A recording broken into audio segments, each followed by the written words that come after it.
Now, Ukraine's former president is still missing and its interim leaders have yet to form a new government. But they are already warning about dangerous signs of separatism from the pro-Russian enclave of Crimea. Our Europe editor Matt Fry is in the Ukrainian capital, Kiev. More from him in a moment. But first, our international editor Lindsay Hilsum has been testing the mood in Crimea. No enemy in sight. People in Sebastopol love the Russian military. The armoured vehicle was manoeuvring in the centre of the city today. It's not clear why. Maybe just so people could take pictures. It's a necessary measure, and it means we feel protected.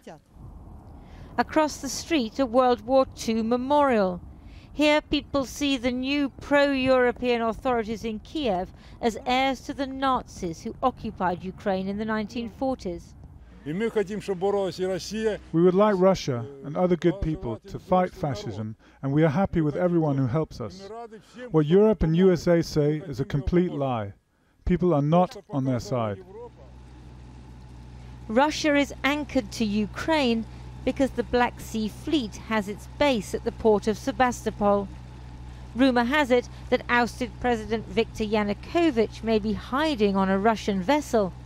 But people here expect President Putin to protect them too. This is what makes people here in Crimea feel secure. Russian naval and military power. But it terrifies people in the west of Ukraine.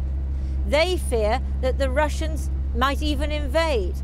Here, they say that President Putin is their only salvation.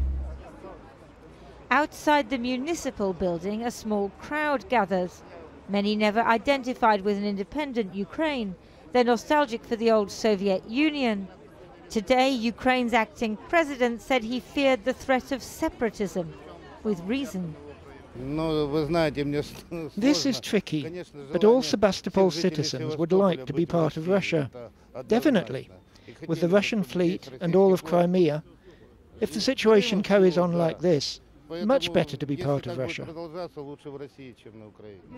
People are angry that Parliament in Kiev has voted for Ukrainian to be the country's sole official language, dropping Russian.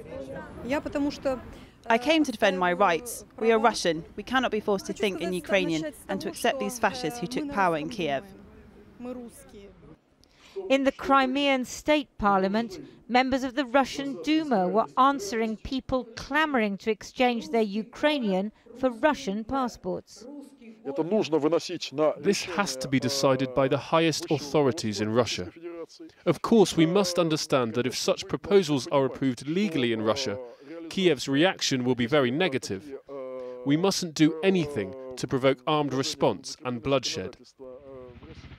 That is exactly the danger, as those now calling for secession from Ukraine expect Russia to fight for them come what may. Lindsay Hilsum, Channel 4 News, Sebastopol, Crimea.